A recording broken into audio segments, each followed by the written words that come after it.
Okay, so there's the Orc Pikemen. And these do count. This is my fourth set of minions. Again, when I get to 10... Oh, I didn't do my XP roll for beating that boss. Somebody needs to get an XP roll. Okay. I'll get their stats here in a second. I need to go back. Eldoras got the XP roll because of the clue that we found. Which reminds me I need to go ahead and clear those clues. But now let's give an XP roll to Griffith. Greater than 3 is what I need. No. Oh well. Okay. Every time you fight a boss, you get an XP roll. Don't ever want to forget those, my gosh. So yeah, we're finding the Orc Pikemen. Their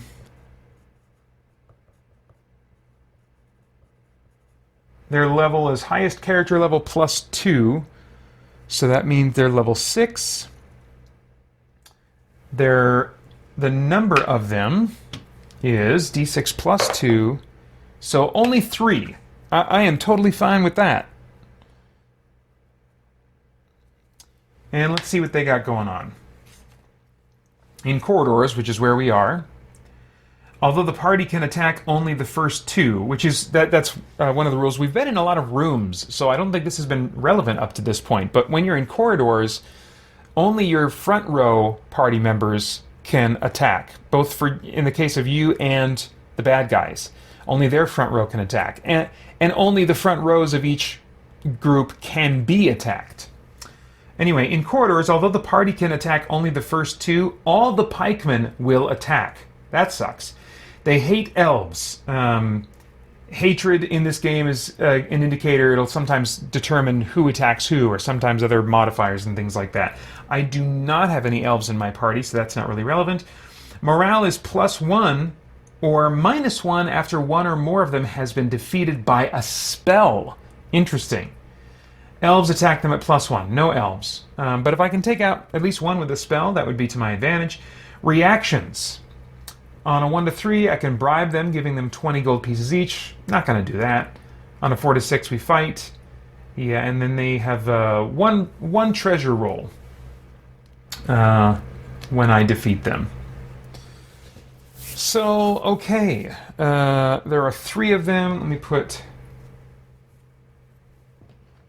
some markers out that you won't be able to see very well. Let me back this up just a little bit.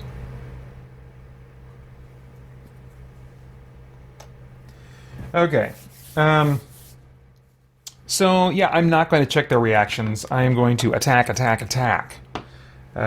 Starting with the dwarf. Yeah, so they're level 6 is what I said? Yeah. Alright, so decent chance that he'll be able to take one out. Yeah, alright, here we go. 3. And yeah, he gets an 8 on that, so he definitely takes out one of them. And what was the thing after... Oh, one of them has been defeated by a spell, so that doesn't trigger anything yet. Okay. Next up, the cleric. Ooh, rolls a 6. Explode, baby, explode. Followed by a 1. That's going to give him a total of 8, which will be enough to take out one of them. And that is now less than half of their starting total, which means at this point they roll morale. And normally on a 1 to 3, they run away instead of finishing the fight, but they're still counted as defeated. But they get a +1 to this morale roll, so let's see what happens. They're in it to win it. I rolled a 3, but that +1 means that they're in it to win it. Let's see. The rogue does have a ranged weapon. He's got a sling, so he can make one attack from that back row. Oh, wait a minute. No, I don't think he can. I think I had been playing that way by myself, and then it's the sling is, you would think, a one-handed weapon, but in its description it said it works like a bow, except blah, blah, blah. And the bow is a two-handed weapon, and so my friend and I realized that based on the wording of that and other rules, if he's carrying the lantern, which he is, he's my lantern guy, he actually cannot attack unless he like drops the lantern or something. The lantern and the role that it plays in this game, I'm not a big fan of. There are rules that allow for, like, if the lantern gets dropped, then someone else has to pick it up the very next turn, or else your party's going to start suffering penalties. And I'm just thinking, I don't know. I mean, is there that big of a difference between someone holding the lantern at about head or torso height versus a couple feet lower? I don't think there is. So I'm thinking in my mind I might want to house rule that in some way. I think it might mess up the game a little too much if I just take all penalties away or take away the need for a lantern. So I want to do something that'll maintain its necessity and give some kind of a negative outcome when it's not being used or factored in. But I don't know yet. But yeah, the rogue can't do anything. Elderast, he's my map guy, so on the first round, he can't do anything until he gets his mapping stuff put away. Let's see here. I can't remember if that's a house rule or... Well, I think the rules say that actually he can cast a spell. I think he only has to get his stuff put away. That's right, I think that was a house rule we came up with when someone else took on mapping duties, because Elderast died in a mission with my friend, and someone else took on mapping duties, and we said, okay, well, he can put the map away after the first round of combat and then fight as normal. Anyway, so no, actually Elderast could cast a spell right now. One of them's already been taken down. All I have in sleep spells are the 2 charges in my wand and 1 scroll, and I'd rather not blow a spell on this fight, because the boss could be around the corner. I want to see if I can last a little bit longer here. So, yeah, I guess he'll just stop for now and not participate in combat probably for this whole encounter. Okay, so that takes us back to the Orc Pikemen, who could all attack, but there's no one except the ones in the front row anyway. So that's not really relevant, but... Now my dwarf needs to defend against a level 6 attack. 4, 5, 6, 7. Yep, he's good. Cleric. Oh, crap. Rolls a 1. Let's see if that's a critical failure. It is not. So he rolls a 1. He gets +4. Is that going to be enough? It still isn't going to be enough. So he's still going to take 1 point of damage, bringing him down to 5. Now my heroes get to attack, starting with the dwarf, who rolls a 4. That's going to bring the total up to 9, easily enough to take out one of these guys. They don't test morale again. They only do that test once per combat. Griffith the cleric, come on. 4 + 1 is 5. Still not enough. So back to the pikeman, who's going to attack... Yeah, he'll attack Griffith. He's got the least number of hit points right now. Oh, crap! Griffith rolled a 1 again. So even if it's not a crit fail, he's down by another point, taking him down to 4. Whew. Alright. Come on, dwarf. Finish this guy off. He rolls a 2, but that's still going to be enough. So there goes the last orc pikeman. We get to roll for treasure. We roll a 3, which means a random spell scroll. Again, good gravy. All right, so let's roll on... Actually, you know what? I'm going to roll on just the base spells, because I'm not so far super impressed. Maybe the new spells will become more relevant as my characters get higher level. So I roll a 6... And that's on page 34 that those are listed. Wait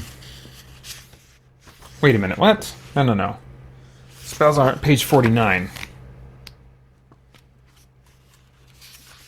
Okay, ooh, I got a protect spell. Now, normally Elderast is just wanting to be Glass Cannon, Mr. Destruction. He's not going to bother with protection spells. But if one is forced on him in the form of a scroll, I'm sure he'll take it. This spell gives +1 to a single character's defense rolls for the whole duration of a battle. Okay, so yeah, I will definitely take a Protect scroll. Let's see here. Protect scroll.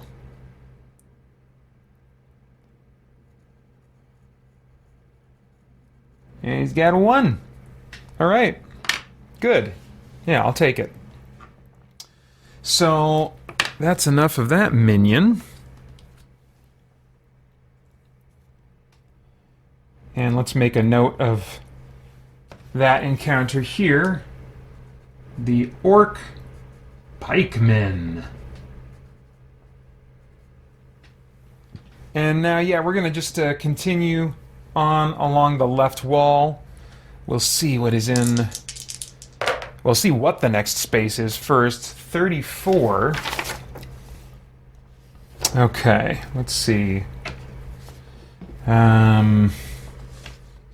It's a bit weird. I guess it doesn't make that much difference how I do this. So 1, and then curve up, and then over 1, then curve down, then 1, 2, and a door.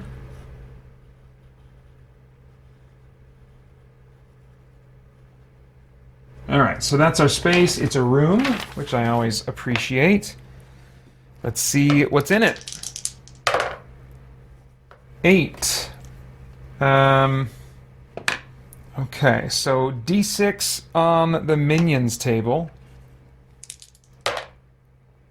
And let's see, nothing unusual about the room.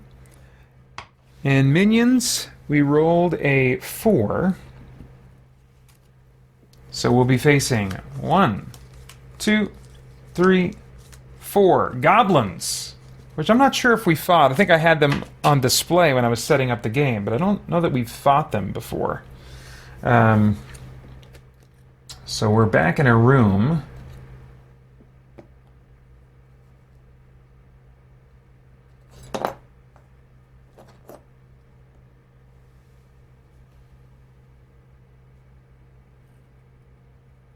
All right.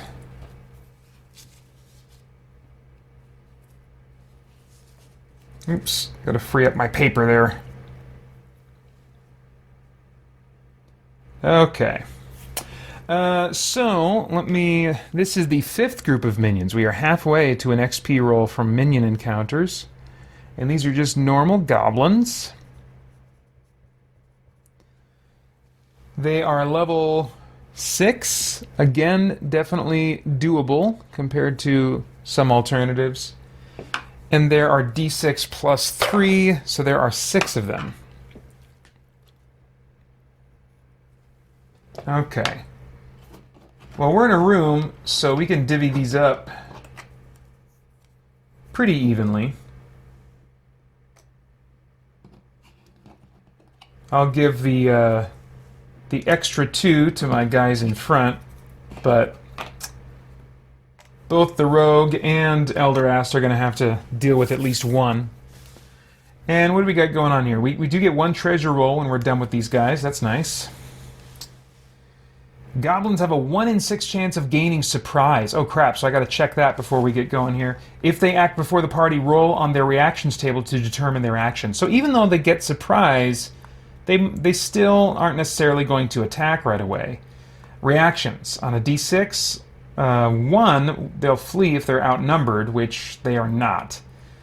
On a 2 to 3, I can bribe them for 5 gold per goblin. Don't want to do that. 4 to 6 fight. So 1 in 6 chance, if I roll a 1, they're going to surprise me and we'll roll their reactions.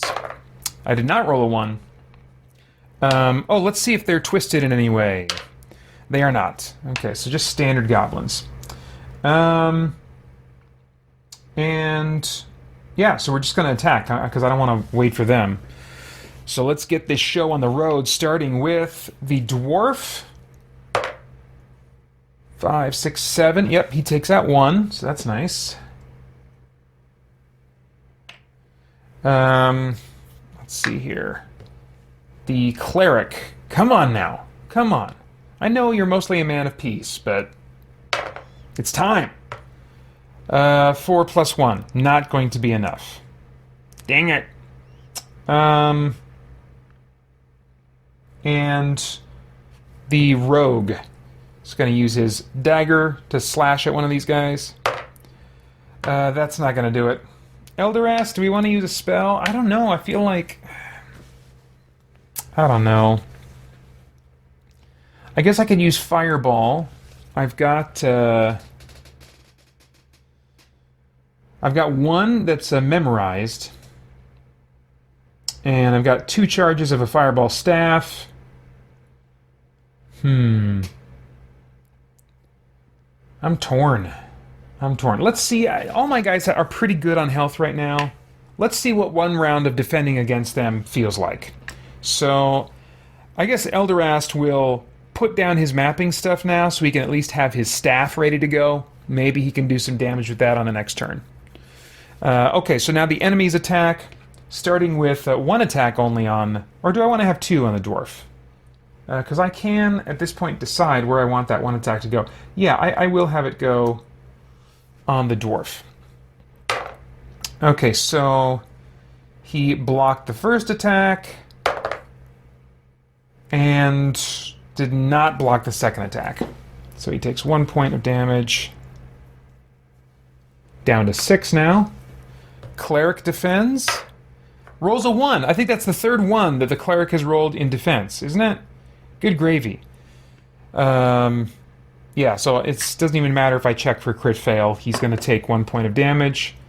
I have got to remember to use my bandages after this fight. Jeez Louise. And probably a healing spell, too. Alright, now the rogue. Flip and dodge, rogue, come on.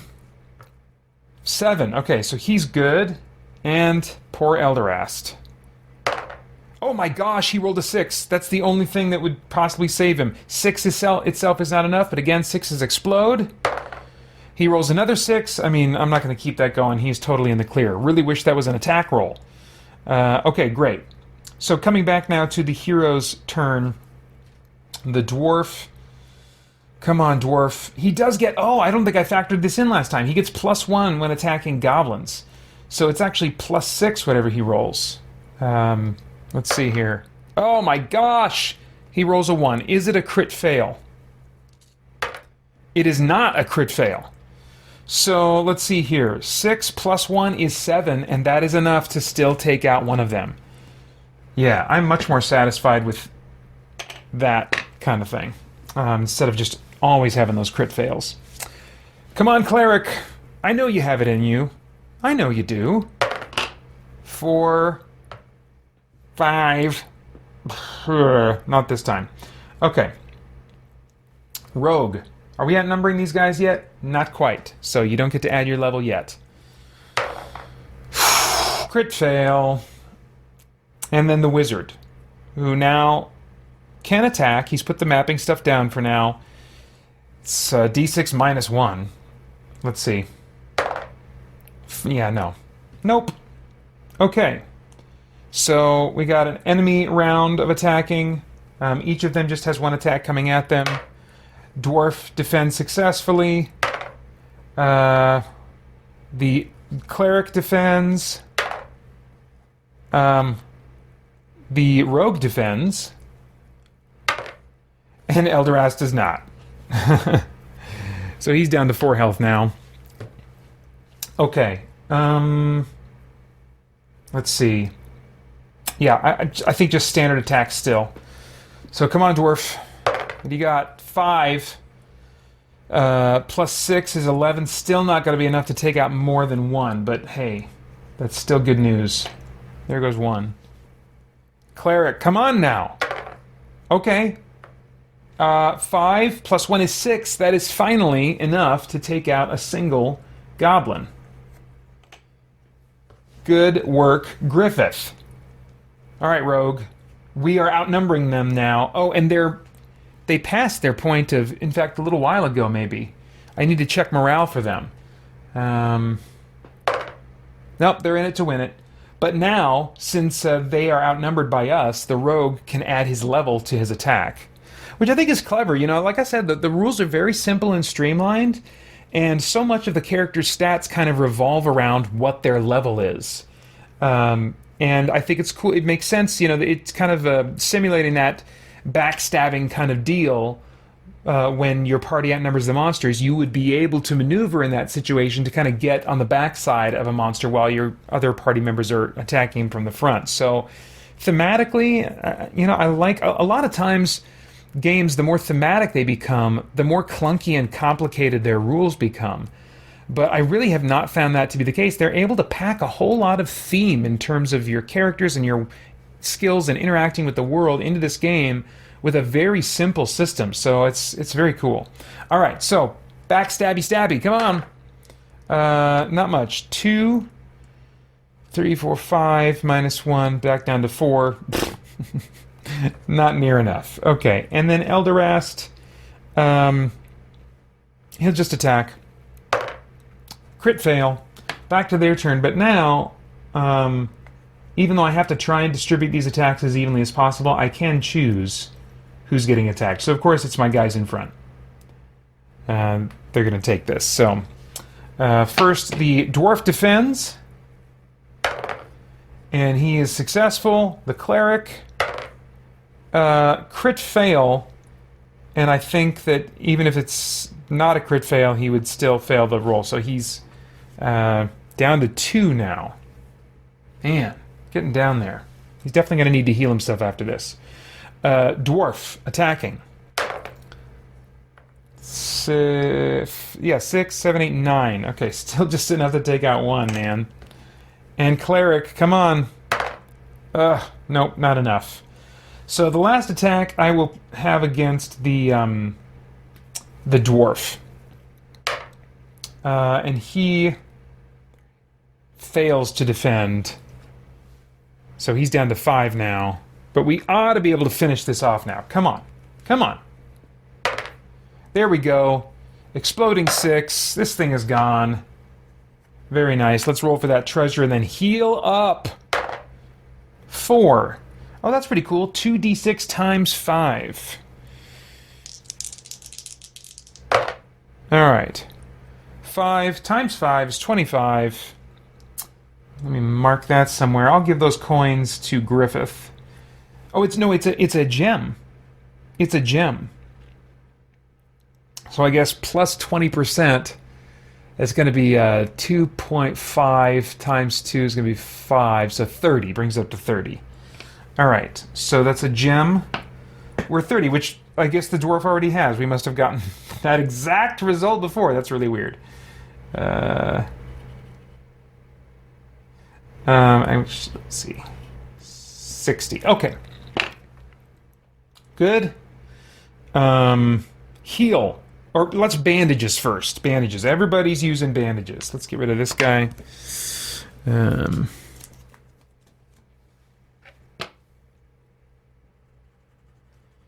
So that brings my dwarf back up to 6. Oops.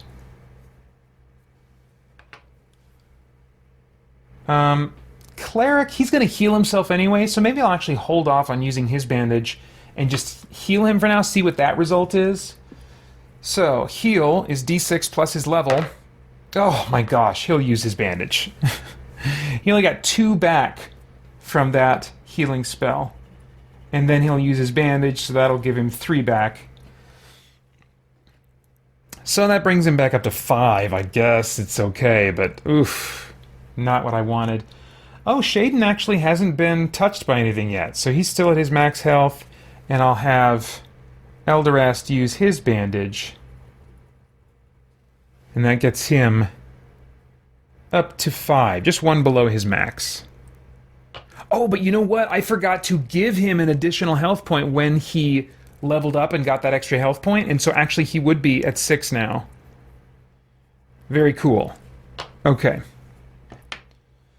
Okay, so let's give our attention back to the dungeon here and make note of the fact that we fought goblins in this little area.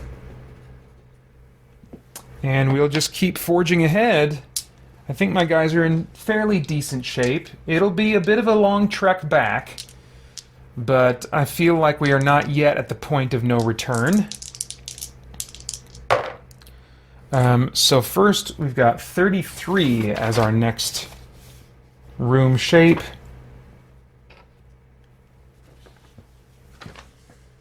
Let's see.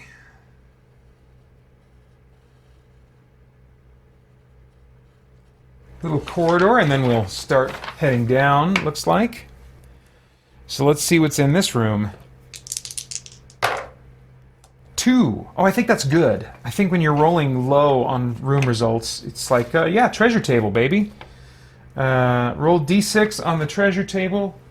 Page 34. Oh, actually, I've got little shorthand notes here. 6. Yes. So I get magic treasure. There's a 50% chance of the regular treasure or treasure from the expansion book. Yes, we're going with the expansion book. Hopefully it's good. So the expansion book that I'm talking about is Twisted Hoardes. This also has the rules in it for mapping that I've been using. And so actually that little, like just 2 or 3 pages of rules about mapping have been more relevant to my gameplay experience than the treasure. But let's see here. What is it, a D100 or D88? Can't remember what I'm writing here. D100. Okay, so let me get some percentile dice to roll and see what we find. It's going to be whatever entry number 30 is. Okay. Walking table.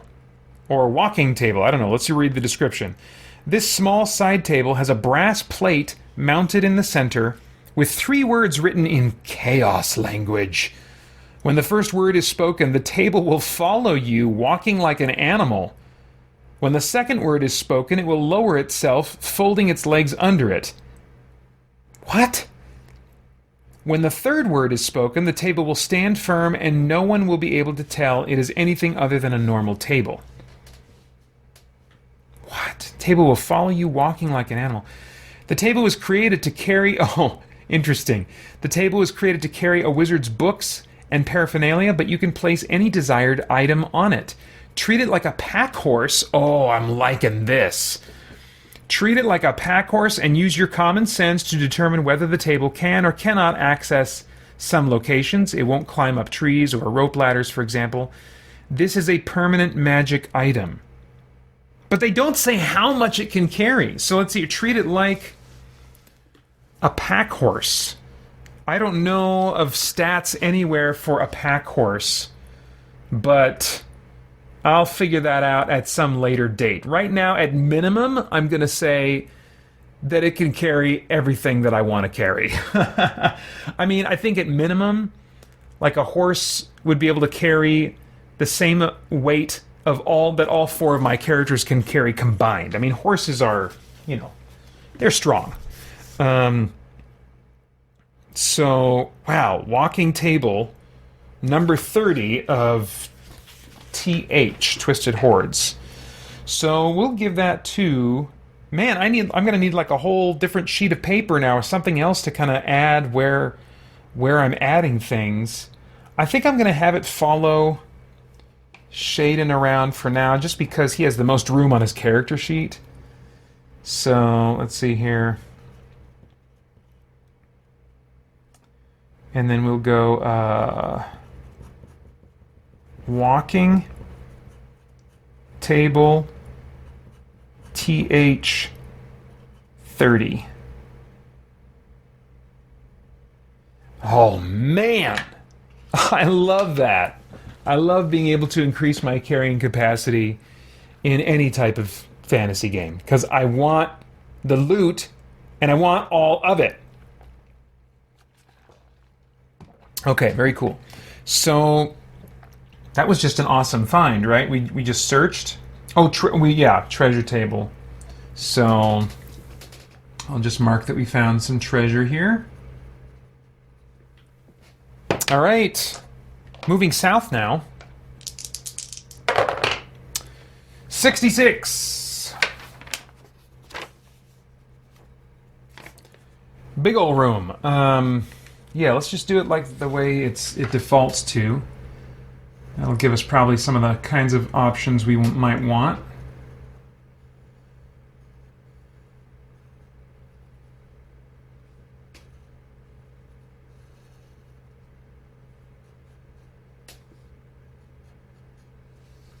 Big ol' room.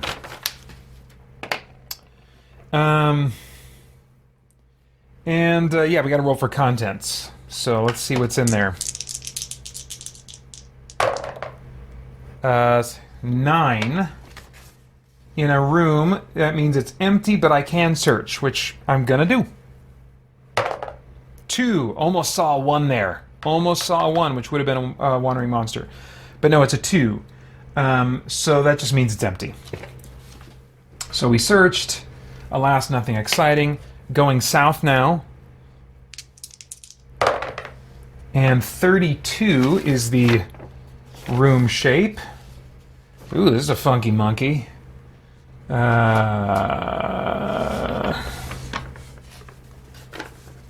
That's probably not going to be good. You know, maybe I will. Maybe I'll kind of purposefully... How much time do we got? It's 9:30. You can, if you want, draw your dungeon in a way to purposely dead-end it.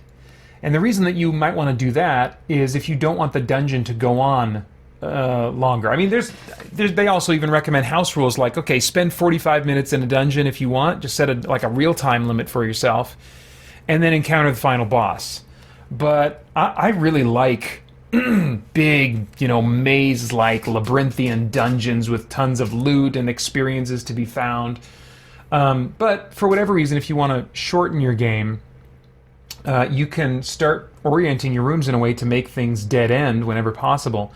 And then if you get to a point when you're creating a dungeon and you can't create any more rooms, then that whatever room you're in becomes the final room and you encounter the final boss. Which is the default goal of any dungeon. I have just barely, I'm about to, in a game that I've kind of prepared for myself. I didn't want to do it during this stream, but in a game that I've prepared for myself, a scenario that I randomly generated, I realized it would be a good opportunity to play around with an alternate winning condition. So in that one, I will be fighting. I have to get to the room that would normally be the final boss encounter, and instead of fighting a final boss, I need to withstand 3 waves of minion attackers all at once, like with no healing in between fights, 3 waves of minions. But there are other ones, where, instead of a final boss, you just can get creative, and different people have done different things. But you could, instead of when you would encounter a final boss, encounter a person that you're supposed to rescue. And then you need to get them out of the dungeon. Maybe an alarm goes off, and the likelihood of encountering wandering monsters on the way out with your prisoner increases. I mean, it's a pretty simple game to just kind of get creative and create new scenarios with that aren't the simple go in, sweep the dungeon, kill the big bad, get the treasure, and get out. Although, I don't mind that. I think Descent 2nd Edition went the wrong path when they felt the need to get away from that and have all these different types of encounter win conditions and stuff. That's the meat and potatoes of dungeon crawling, is this. You go in, you fight monsters, you get loot, you make a clean sweep of the dungeon, you fight the final big bad boss, you get the extra special treasure, and you get out. It's a beautiful thing, people. It's beautiful. Nevertheless, this is... if I was playing just by myself, I would not purposely try to dead-end any dungeons. But right now I will. Let's see. So I will just shorten this, orient this in a way that's going to 1, 2, 3, and then it'll go 1, 2, and end right there. Normally it would extend off and they'd go up to a door here and down to a door there. But no, we'll just do that. Corridor. What do we got in this corridor? 4 Man, I'm running into an unusual number of empty places, like empty but I can search kind of rooms. More so than usual. But I am searching, of course. Oh, nice! It's on a 5 or 6, I get a clue, a secret door, or a hidden treasure. Should I? Maybe I'll try. I don't think I've ever tried a secret door. Let me try the secret door. In part because I'm thinking it's a long trek back. If I could find myself an exit here, that'd be pretty cool. What page was that on? 56. 56. All right. So draw a door on one side of the current room or corridor, and then roll a 6. So I will actually, I'll put it right here. Actually, no, it would make most sense. Well, no. Let's roll and see if it's a secret door first. It is not a secret door, so I'll need to actually kind of create a room here. So yeah, I'll just keep it here, I guess. Oh well, so much for my efforts at dead-ending this room. And we'll just mark this as a secret door. You may spy in the room and determine its contents before stepping into it. So yeah, let's roll for what kind of room it's going to be. 41.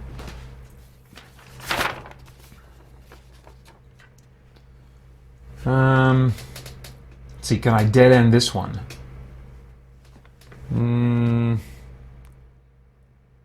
Oh, I can. Oh wait, no. Can I? Yes, I can. Okay, so let's dead end this one. So it's going to go down, out, 1, 2, 3, 1, 2. Okay. So, and now let's see what the contents are, which I'm not committed to encountering. So that's 11. Interesting. Okay. So this is a boss room. Roll d6 on the boss table. Let's see if the final boss is in this room. I've encountered 2 bosses so far. So I add 2 to this roll, and if the value is a 6 or more, it's the final boss. It is the final boss. Oh, how thematically perfect that it's in a secret hidden room. So let's see here.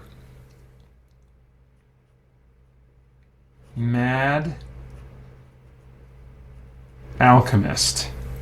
Right there in that room. Oh boy. Let's see, can I get the jump on him? Whew, exciting. I don't know if I'm ready for this.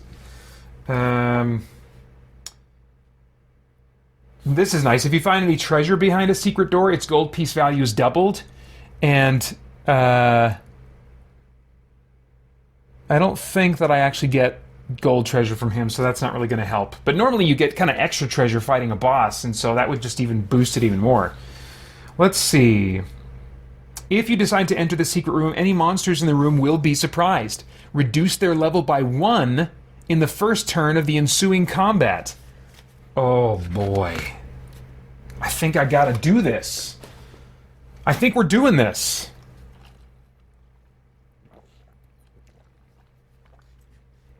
Okay.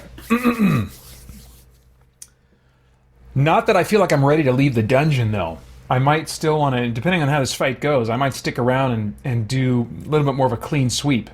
We'll see. Let's not get ahead of ourselves.